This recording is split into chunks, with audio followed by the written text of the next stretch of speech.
Je vous salue au nom du Seigneur Jésus-Christ. Prenons nos Bibles dans Matthieu chapitre 2.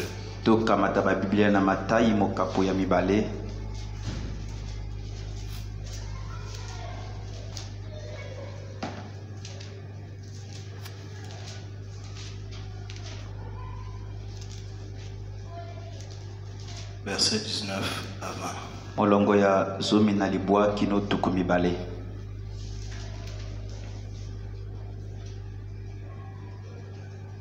Quand Hérode fut mort,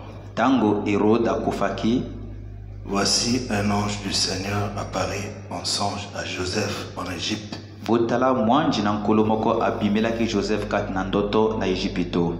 Et dit, lève-toi, prends le petit enfant et sa mère, et va dans le pays d'Israël, car ceux qui en voulaient à la vie du petit enfant sont morts. Père Céleste, nous nous abandonnons entre tes mains pour la suite de ce service. Prends le contrôle de ce bâtiment dans le nom de Jésus-Christ. Amen. Et vous asseoir. Je vous salue dans le nom du Seigneur Jésus-Christ. Je remercie le pasteur pour cette opportunité qu'il nous accorde de parler aux enfants de Dieu.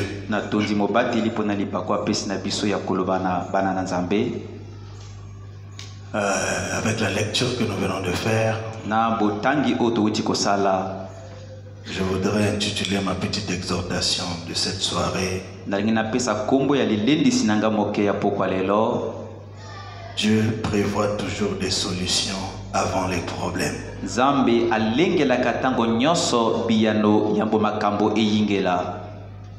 En d'autres termes, les solutions viennent avant les problèmes.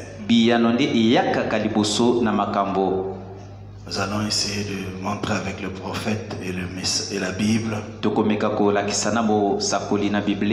comment Dieu prévoit toujours des solutions avant les problèmes. Il nous arrive tous d'avoir des problèmes.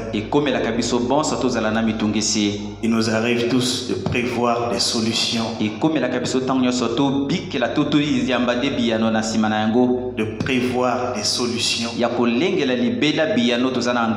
Mais il y a des cas qui nous dépassent. Et nous nous trouvons comme au bout du rouleau. Parce que nous sommes limités. Mais le Dieu que nous adorons, le Dieu que nous servons, c'est un Dieu illimité. Il ne surprit par rien. Et il prévoit toujours des solutions avant les problèmes. Vous voyez que là où nous venons de lire dans Matthieu 2, surtout au verset 20, et l'ange du Seigneur dit à Joseph, lève-toi, prends le petit enfant et sa mère,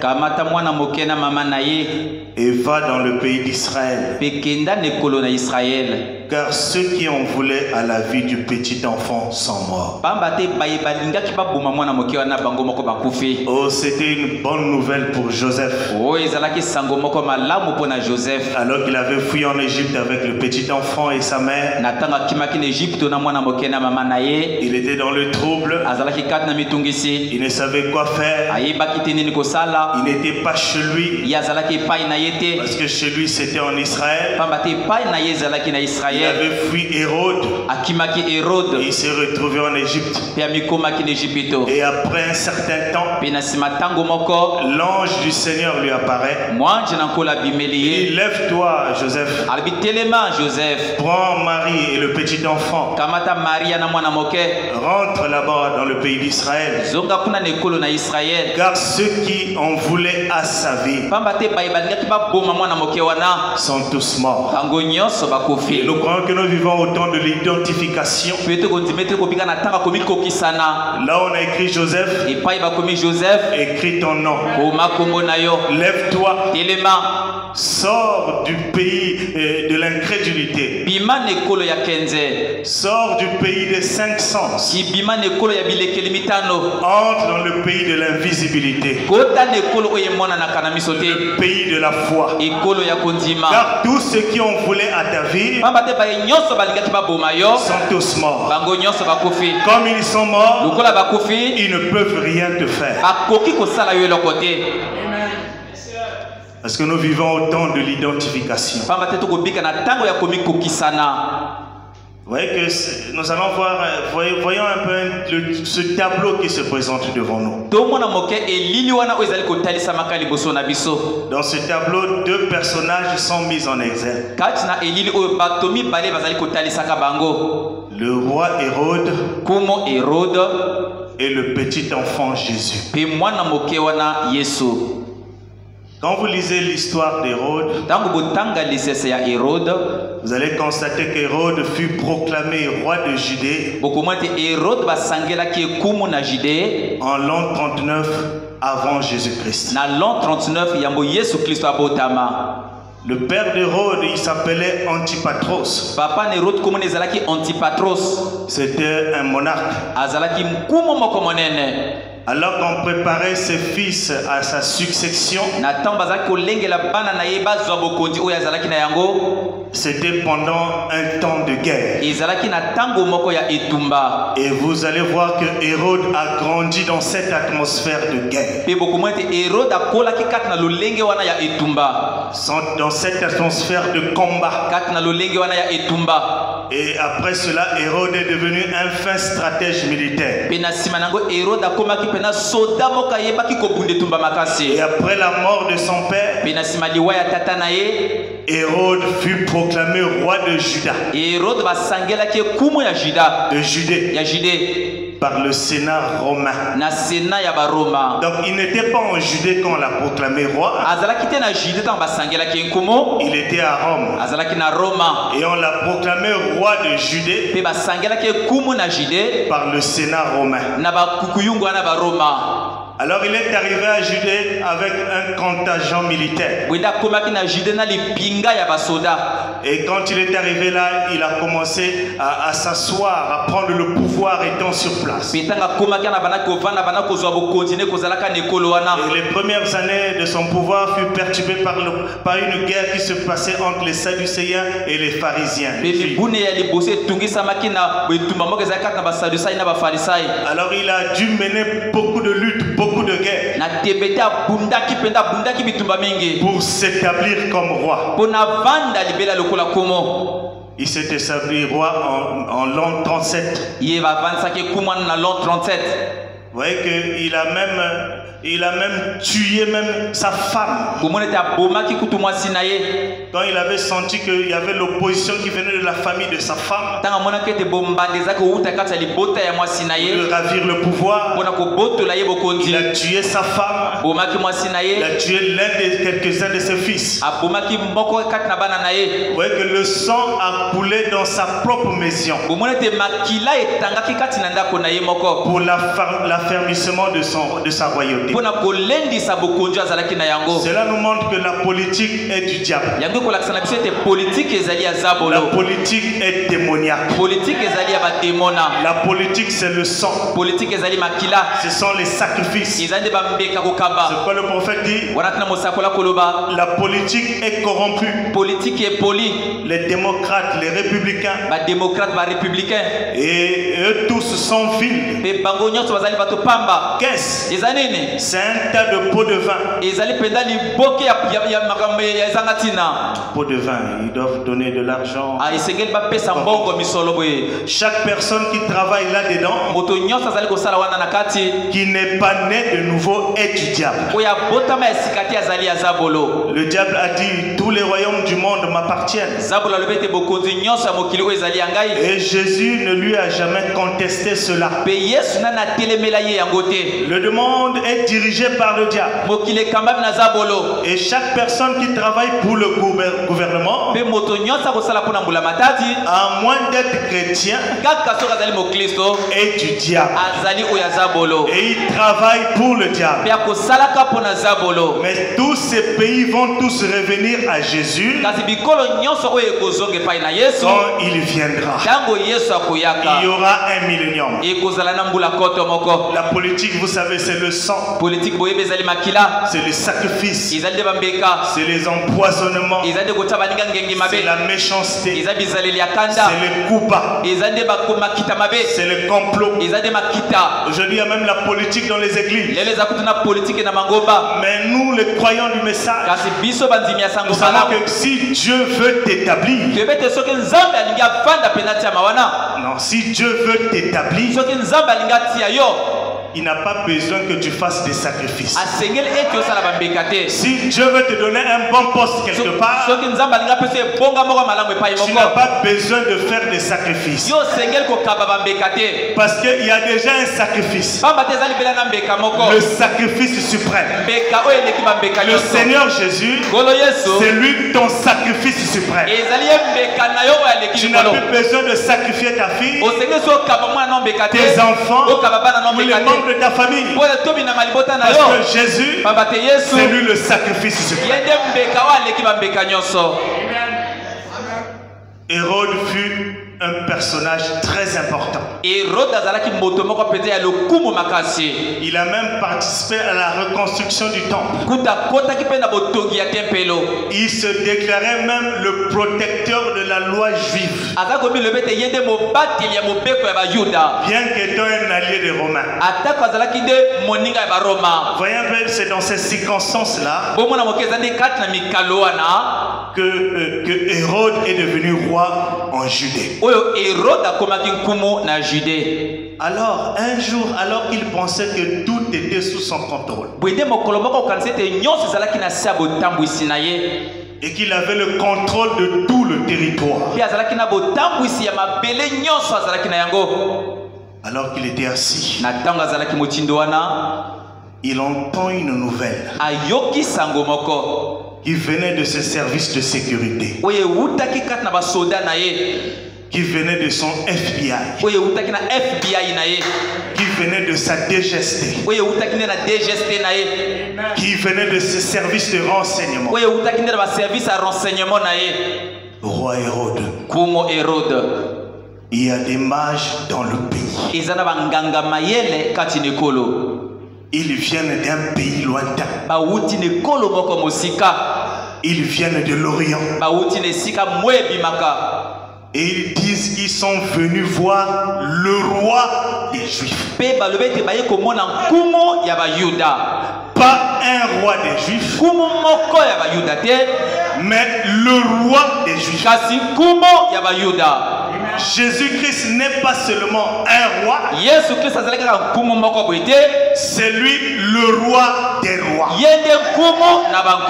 le Dieu des dieux, le maître des maîtres, le Seigneur des seigneurs, le médecin des médecins. Quand Hérode entend cette nouvelle, Matthieu 2 verset 3 nous dit, le roi Hérode ayant appris cela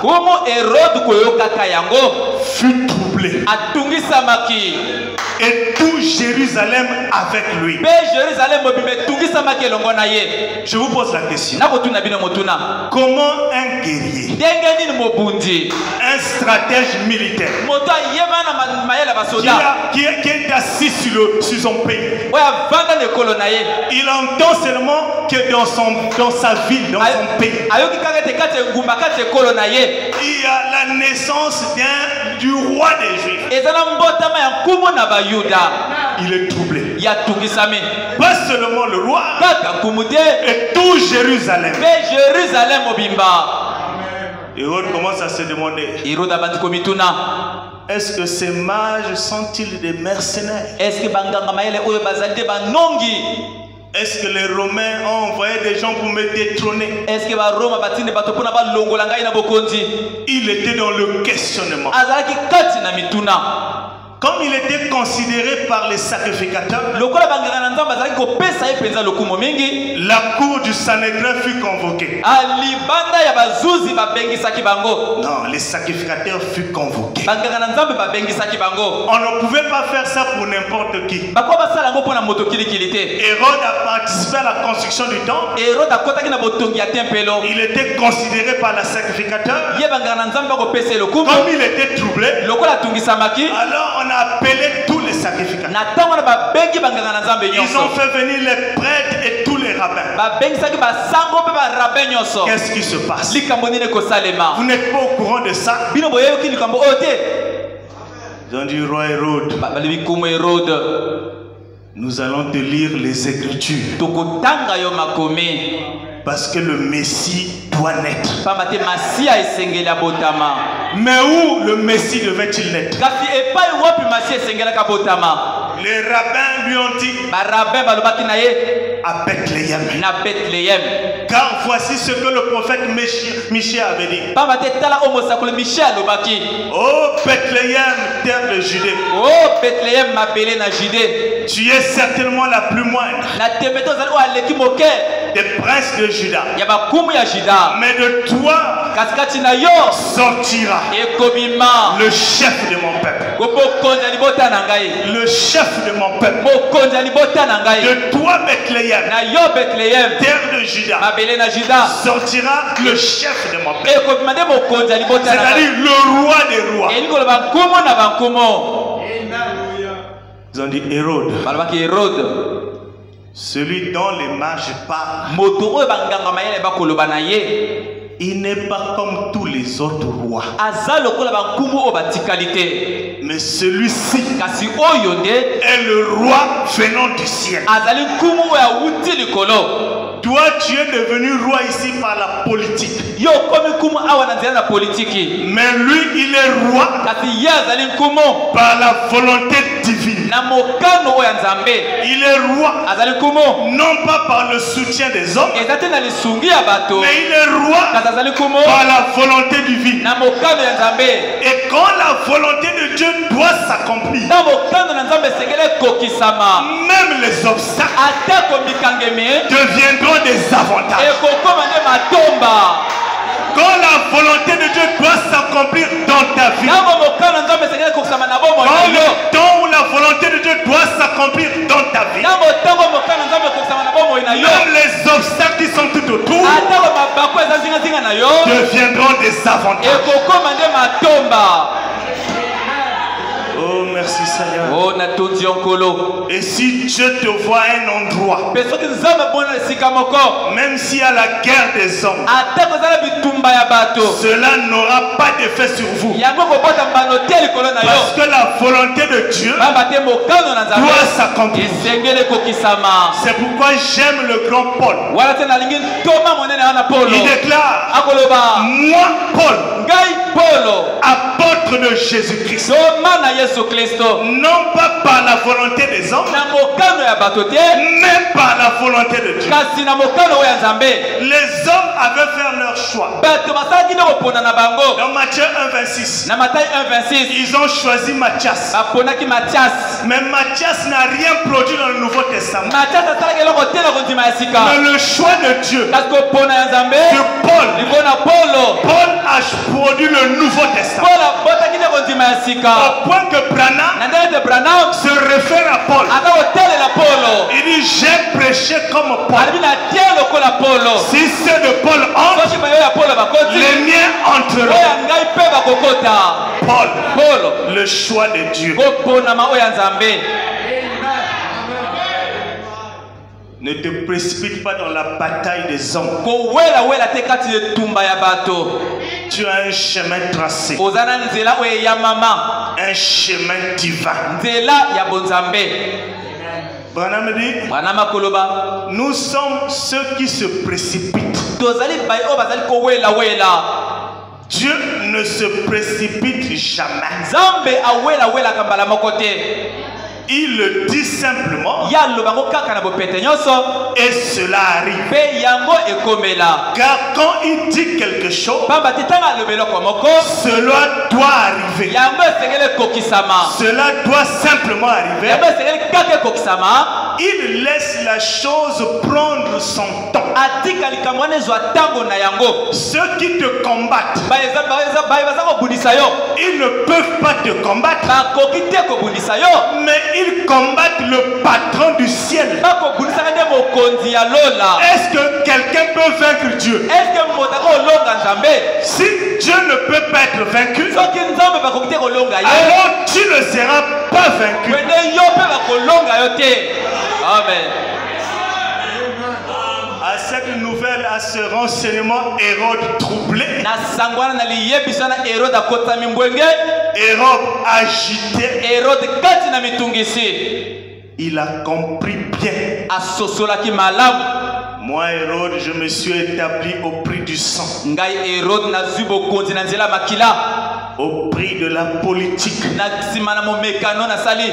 au prix des appuis. Mais j'avais oublié, je ne savais pas qu'il y avait une promesse divine, que Christ, le roi des rois, devait naître, lui le maître d'Israël. Laisse-moi te rappeler ce soir, même si le diable a pris ta place,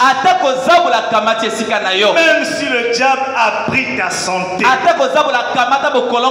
même s'il a pris ton travail, il a pris ta joie, ta paix, ton argent, je te dis, le diable, c'est un fraudeur, c'est un menteur. Parce que ton prophète dit, quand vous êtes né de nouveau et que le baptême du Saint-Esprit entre dans votre cœur, vous avez tout ce dont vous avez besoin pour le pèlerinage. Tout ce qu'il vous faut faire, c'est vous mettre à vous abreuver, à vous abreuver, à pousser, à vous abreuver et à pousser. Je crois qu'il entend l'analyse que je fais de Jésus-Christ. Il est la fontaine inépuisable de la vie. Et chaque homme qui est planté en lui peut s'abreuver, pousser, et porter chaque bénédiction rédemptrice que Dieu a promise. Cela vous appartient et c'est votre bien personnel. Le diable n'a aucun lien du tout avec cela. Il n'a pas de droits légaux. Ces droits légaux ont été anéantis au calvaire. Le prophète dit, le diable n'est rien d'autre qu'un bluffeur. De toute façon, il grogne et il explose. Le diable, c'est le tonnerre sans foudre. Mais je vous assure, frère, la puissance du tonnerre de Jésus-Christ, ressuscité, place là une réalité qui retire l'âme par un coup. Vous êtes rachetés par le sang de l'agneau.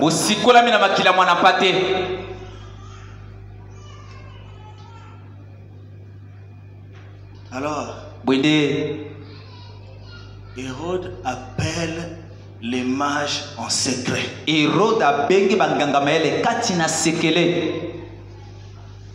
Je vous ai entendu dire que vous avez vu son étoile. Dites-moi un peu. Cette étoile est apparue depuis quand? C'est l'une des tactiques de Satan. Connaître dans les moindres détails la vie des gens.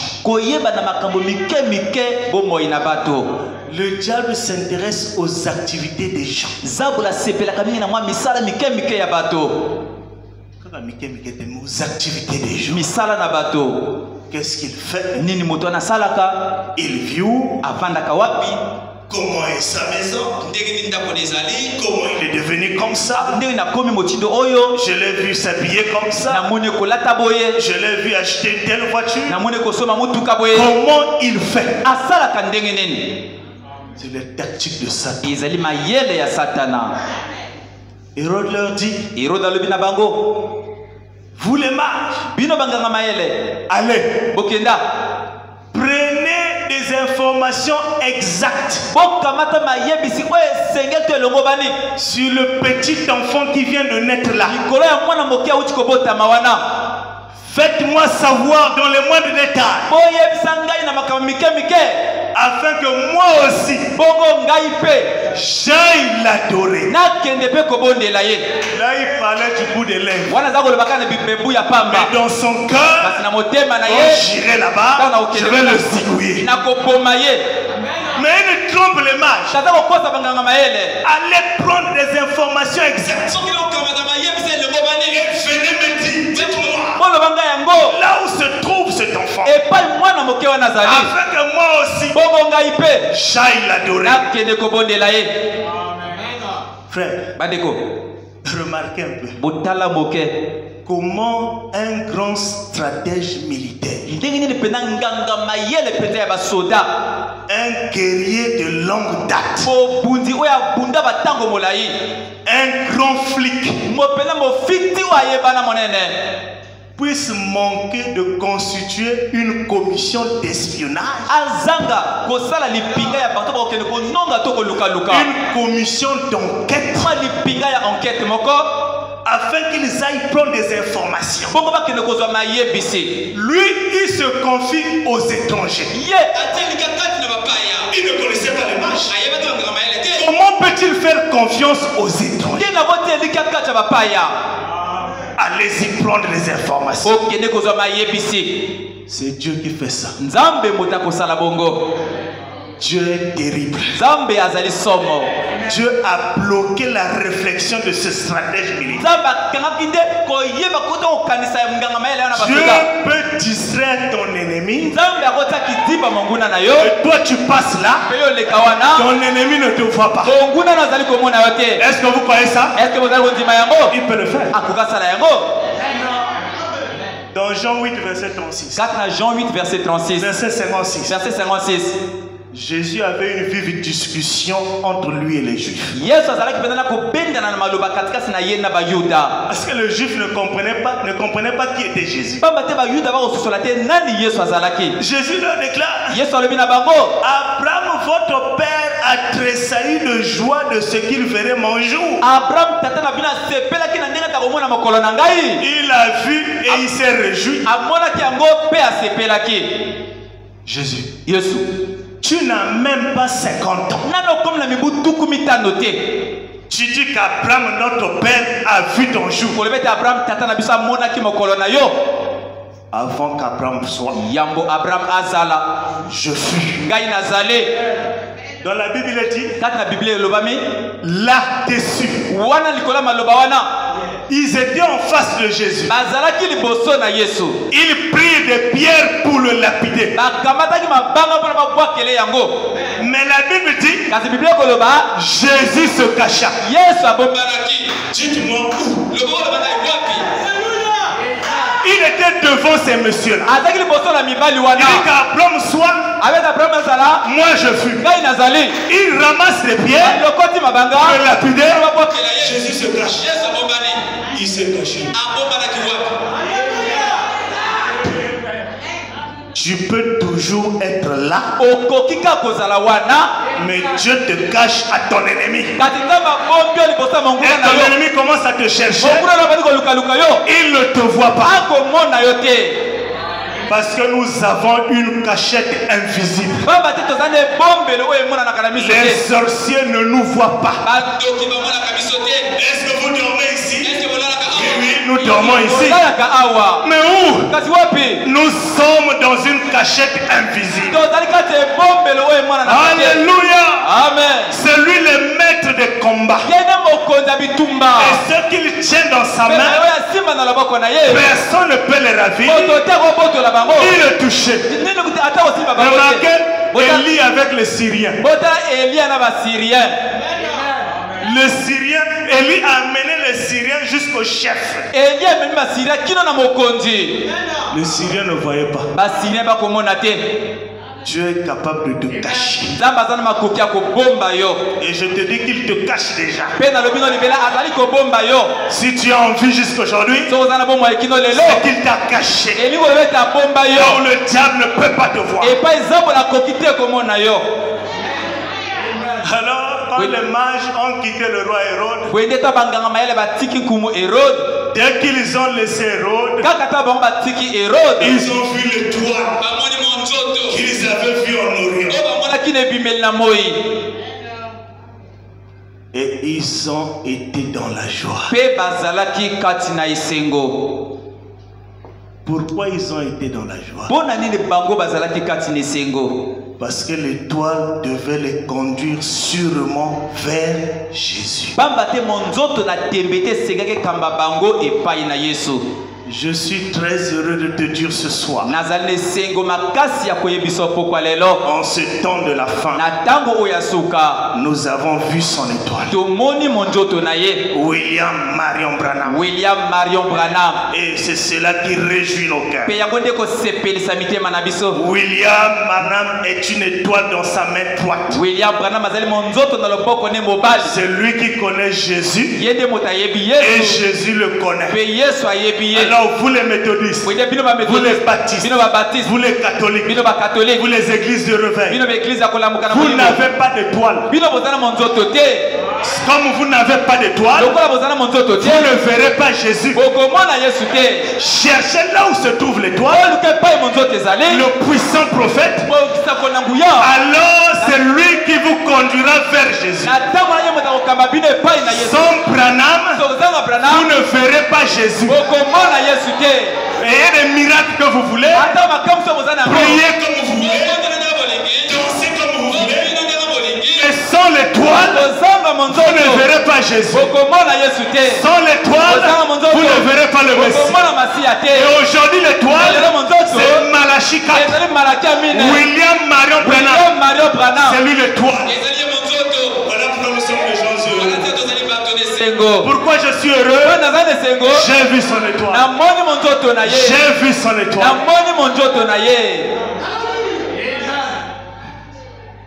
Quand ces mages ont vu Jésus, ils ont porté leur don. Vous connaissez l'histoire. Et Dieu les a avertis divinement par un songe de ne pas retourner chez Hérode et rentrer dans leur pays par un autre chemin. Qui a pris les solutions avant? Dieu. Notre Dieu prend toujours des solutions avant les problèmes. Il n'est surpris par rien. Pendant qu'Hérode ordonnait à ses géographes d'étudier minutieusement la géographie de Judée, dans les moindres détails, ces géographes sont entrés dans les laboratoires. Chacun ne pouvait connaître chaque quartier de Judée, chaque ruelle de Judée. Mais Dieu avait pris déjà l'avance. Et les mages sont repartis par un autre chemin. Le prophète dit, laissez ceci pénétrer fond de moi.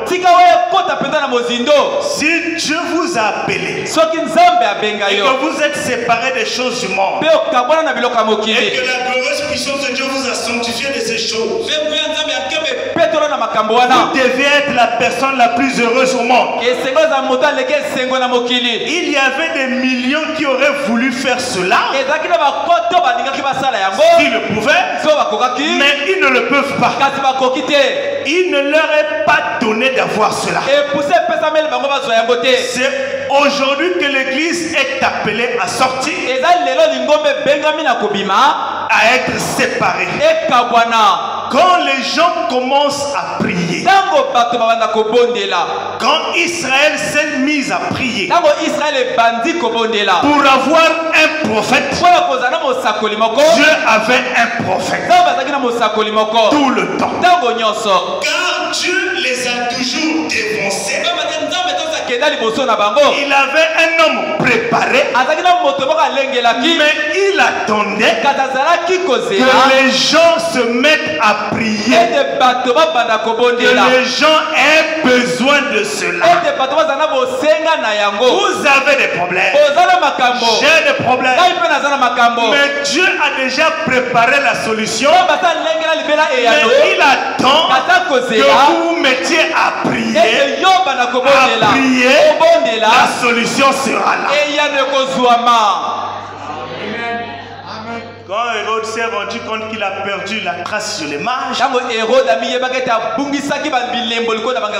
il s'est emporté de colère et il a envoyé tuer tous les petits enfants. Mais avant qu'il ne tue les petits enfants, le même ange du Seigneur dit à Joseph: prends le petit, prends la maman, allez en Égypte, sortez du territoire du pouvoir d'Hérode. Cela veut dire que Satan a un pouvoir limité. Si Hérode avait un pouvoir illimité, comme Joseph avait fui en Égypte, Hérode devait le suivre en Égypte. Mais l'Égypte, c'est un autre territoire. C'est pourquoi Satan, qui te dérange là, a un pouvoir limité. Mais ton Dieu, le Dieu que tu adores, a un pouvoir illimité. Le diable s'est réveillé en retard. Hérode s'est réveillé en retard. L'enfant Jésus était déjà en Égypte. Je te dis ce soir, Satan s'est réveillé en retard. Tu es déjà prédestiné pour la gloire. Le ciel t'appartient. Tu iras au ciel. L'enlèvement c'est pour toi. Satan s'est réveillé en retard. Laisse-moi te dire, constate ce soir, au moment où je te parle, la mort d'Hérode, la mort de Satan qui te trouble, constate ce soir, constate ce soir la fin de la maladie, constate ce soir la fin des soucis, parce que Hérode est déjà mort. Qu'est-ce qui est Hérode? C'est le problème. C'est quoi? Je ne sais pas. C'est ça Hérode. Laisse-moi te dire ce soir. Ce soir, c'est la fin de la stérilité. Hérode est déjà mort. Et Dieu t'a dévancé. Si tu as un programme pour aller voir un chef, ton Dieu t'a déjà dévancé. Le Dieu que tu adores t'a déjà dévancé. Le problème, le dossier va trouver solution. Branham dit à Méda, avant que la main du chirurgien ne touche ton ventre, la tumeur va disparaître. Dis-moi qui a dévancé le Seigneur Jésus. Est-ce qu'il y a quelqu'un qui a une tumeur ce soir? Je te dis ce soir, le même Dieu de Branham a dévancé. Dites-moi, entre les trois jeunes œufs et le quatrième homme, qui avait dévancé? Qui? le quatrième homme. Jésus a toujours des solutions au problème. Il prévoit toujours des solutions. Lui, le quatrième homme, était déjà dans la forêt. Quand on déshabillait les trois jeunes Hébreux, Jésus était dans la fournaise. Quand on les a jetés, la fournaise était climatisée. Dieu prévoit toujours. Toujours et toujours. Toujours et toujours. Des solutions avant les problèmes.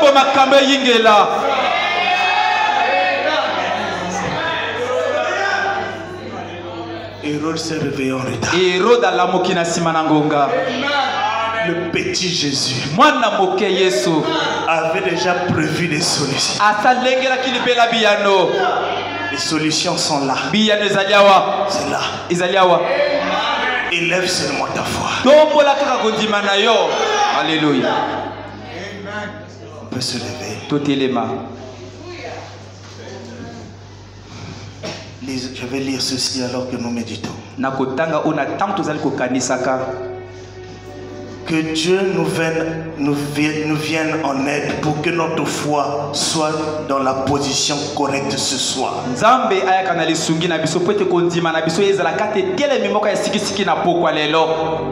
Pour aller là sur le champ de bataille et dire: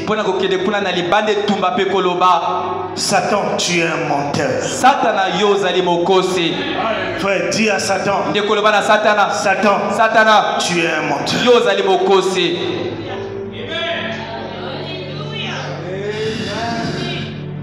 Jésus-Christ est mort pour me libérer.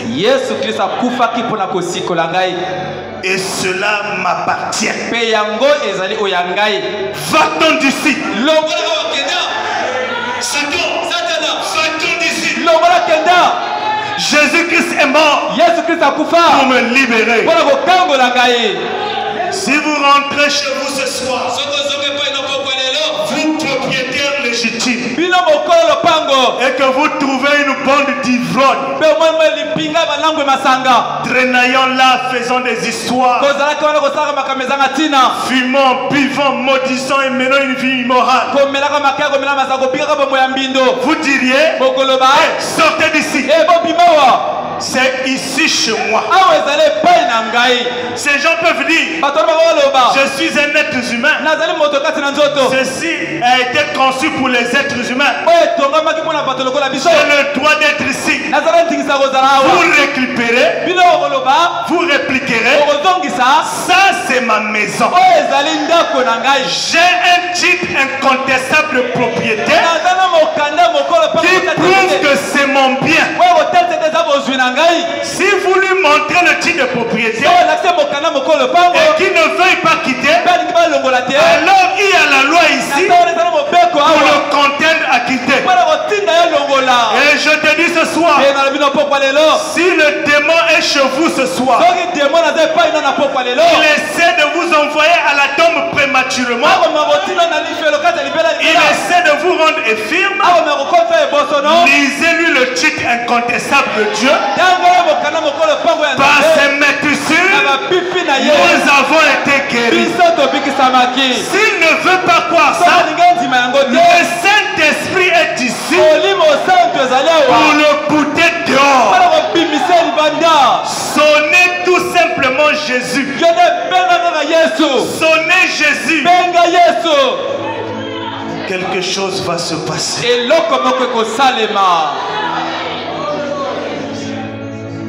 Dieu prévoit toujours des solutions. Toujours et toujours des solutions. Avant les problèmes. Je ne sais pas comment vont venir les solutions. Mais je te prie de croire que ton Dieu a prévu des solutions avant mes problèmes.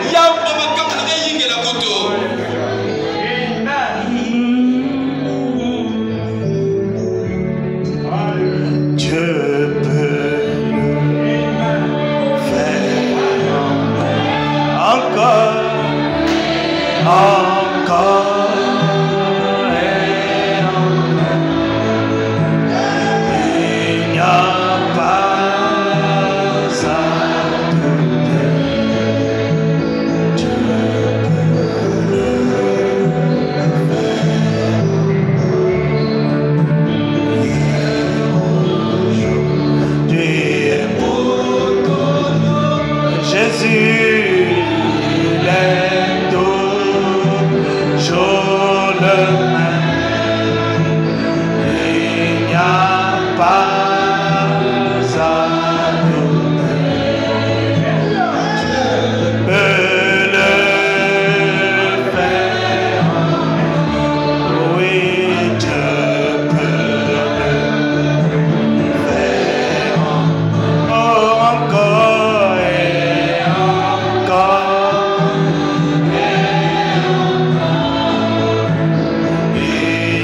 Oui, Seigneur, nous avons levé nos mains vers toi pour te dire que nous sommes rien sans toi.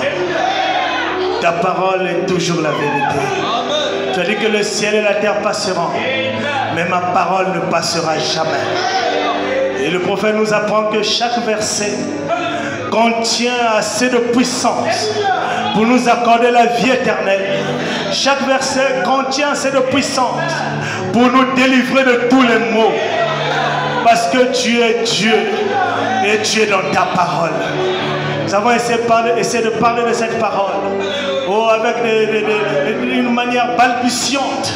Mais tu es Dieu pour faire saisir cela dans le cœur de tes enfants. Je te prie, oh Dieu, de descendre dans la puissance de résurrection, de révéler à chacun de nous que tu prévois toujours des solutions avant qu'il y ait des problèmes. Oh, merci Seigneur. Merci Seigneur. Parce que nous croyons maintenant que la solution est là. Que nous n'allons plus regarder à gauche ou à droite, mais que nous allons regarder vers l'invisible. Que nous puissions quitter les 5 sens, entrer dans le 6e sens, le sens de la foi. Et à la foi, avec la foi, tout est possible. Oh Dieu, que la vie puisse mourir, que l'odorat puisse mourir, que l'ouïe puisse mourir, que le toucher puisse mourir. Oh, mais que nous entrons dans la dimension du 6e sens, dans l'invisible, pour te voir en action.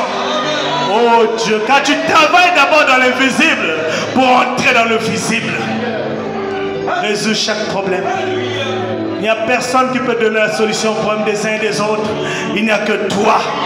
Alors entre en action et que nous voyons des solutions pour glorifier ton nom. Parce que nous croyons qu'Hérode est mort. Nous croyons que tous nos soucis sont morts. Tous ceux qui nous embêtent sont morts. À la croix de Golgotha, leur droit, leur prix a été payé. Satan ne nous doit rien. Nous ne devons rien à Satan. Satan, c'est un menteur. Et nous croyons que toi, tu dis la vérité. Nous allons avec la foi et nous croyons que la chose va s'accomplir. Bénis cette parole dans nos cœurs. Au nom du Seigneur Jésus-Christ. Amen.